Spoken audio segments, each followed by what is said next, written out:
जय श्री हरि दोस्तों, आप सभी का स्वागत है हमारे आध्यात्मिक YouTube चैनल पर।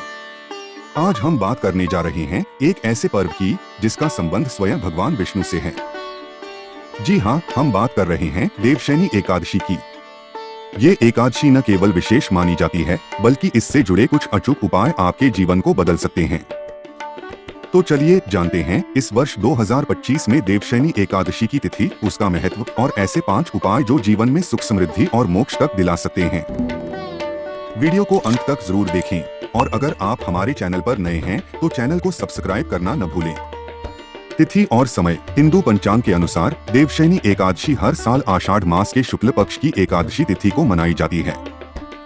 इस दिन भगवान विष्णु क्षीर सागर में योग निद्रा में चले जाते हैं और यही दिन चातुर्मास की शुरुआत मानी जाती है। वर्ष 2025 में देवशयनी एकादशी की तिथि है रविवार 6 जुलाई। एकादशी तिथि प्रारंभ होगी 5 जुलाई की शाम 6:58 पर। समाप्त होगी 6 जुलाई की रात 9:14 पर। इस दौरान भगवान विष्णु की विशेष पूजा और व्रत का विशेष महत्व होता है। धार्मिक महत्व। शास्त्रों के अनुसार देवशयनी एकादशी से भगवान विष्णु 4 महीनों के लिए योग निद्रा में चले जाते हैं और सभी देव कार्य रुक जाते हैं। इसी कारण चातुर्मास के 4 महीने आषाढ़, श्रावण, भाद्रपद और अश्विन में विवाह, गृह प्रवेश, मुंडन जैसे मांगलिक कार्य नहीं किए जाते। इन 4 महीनों को आत्मचिंतन, भक्ति, उपवास और ध्यान के लिए उत्तम माना गया है। ऐसा कहा जाता है कि जो व्यक्ति देवशयनी एकादशी का व्रत करता है वह जन्म जन्मांतर के पापों से मुक्त होकर मोक्ष की प्राप्ति करता है।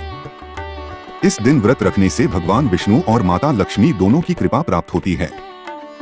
अचूक उपाय। अब बात करते हैं उन 5 अचूक उपायों की जिन्हें करने से आपके जीवन में सुख शांति, धन, सौभाग्य और मोक्ष की प्राप्ति हो सकती है।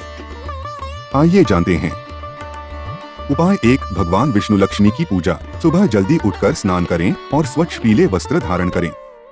भगवान विष्णु और माता लक्ष्मी की मूर्ति या चित्र के सामने दीप जलाएं।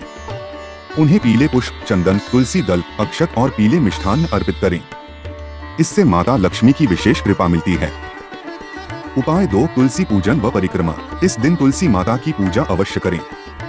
तुलसी को जल अर्पित करें, दीपक जलाएं और ओम नमो भगवते वासुदेवाय मंत्र का जाप करते हुए 11 या 21 बार परिक्रमा करें। इससे घर में सकारात्मक ऊर्जा आती है और वास्तु दोष भी समाप्त होता है। उपाय 3, विष्णु स्तोत्र व पाठ। इस दिन विष्णु सहस्रनाम, विष्णु चालीसा या भगवान विष्णु के मंत्रों का जाप करें। ओम भगवते वासुदेवाय नमः का अधिक से अधिक जाप करें। यह उपाय मानसिक शांति, आत्मिक संतुलन और आध्यात्मिक उन्नति प्रदान करता है। उपाय 4, पीपल पूजन। पीपल के वृक्ष में भगवान विष्णु का वास माना गया है। इस दिन पीपल को जल चढ़ाएं और उसकी 7 परिक्रमा करें। इससे पितृदोष, कालसर्प दोष और पूर्वजों के अशुभ प्रभाव से मुक्ति मिलती है। उपाय 5, दान पुण्य। देवशयनी एकादशी पर किसी जरूरतमंद को अन्न, वस्त्र, फल या जल का दान करें। सात्विक भोजन करें और तामसिक भोजन से बचें। मांसाहार और शराब जैसी चीजों से पूर्ण दूरी बनाएं। इससे भगवान विष्णु अत्यंत प्रसन्न होते हैं और जीवन में अन्नधन की कभी कमी नहीं होती। सतयुग की चमत्कारी कथा। सतयुग की बात है। मांधाता नामक एक चक्रवर्ती सम्राट राज्य कर रहे थे। उनके राज्य की प्रजा अत्यंत सुखी और समृद्ध थी। किंतु अचानक पूरे राज्य में 3 वर्ष तक वर्षा नहीं हुई और भयंकर अकाल पड़ गया। यज्ञ, हवन, व्रत सभी बंद हो गए। प्रजा दुखी होकर राजा के पास आई। राजा स्वयं भी व्यथित थे और समझ नहीं पा रहे थे कि ऐसा क्या अपराध हो गया है जो राज्य पर विपत्ति आ गई है। समाधान खोजने के लिए वे जंगल की ओर निकल पड़े और वहां उन्हें ब्रह्मा जी के पुत्र अंगिरा ऋषि का आश्रम मिला। राजा ने उन्हें प्रणाम किया और अपना दुख बताया। ऋषि अंगिरा ने कहा, हे राजन, सतयुग में छोटे से पाप का भी बड़ा दंड मिलता है। आपके राज्य में एक शूद्र तपस्या कर रहा है जो धर्म के अनुसार अनुचित है। इसी कारण से वर्षा नहीं हो रही।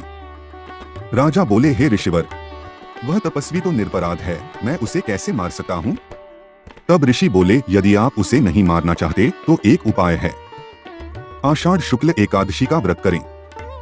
राजा लौटे और पूरे राज्य के साथ पद्मा एकादशी का व्रत किया। व्रत के प्रभाव से अगले दिन मूसलाधार वर्षा हुई और राज्य में पुनः समृद्धि लौट आई। ब्रह्मवैवर्त पुराण में इस व्रत की महिमा का विस्तार से वर्णन है। कहा गया है कि इससे समस्त मनोकामनाएं पूर्ण होती हैं। दोस्तों, देवशयनी एकादशी एक ऐसा दिन है जब हम अपने जीवन को शुद्ध, सात्विक और दिव्यता की ओर मोड़ सकते हैं। इस दिन के छोटे छोटे उपाय बड़े बड़े चमत्कार ला सकते हैं। तो आइए इस 6 जुलाई 2025 को पूरी श्रद्धा और भक्ति के साथ भगवान विष्णु की आराधना करें और अपने जीवन को उज्ज्वल बनाएं।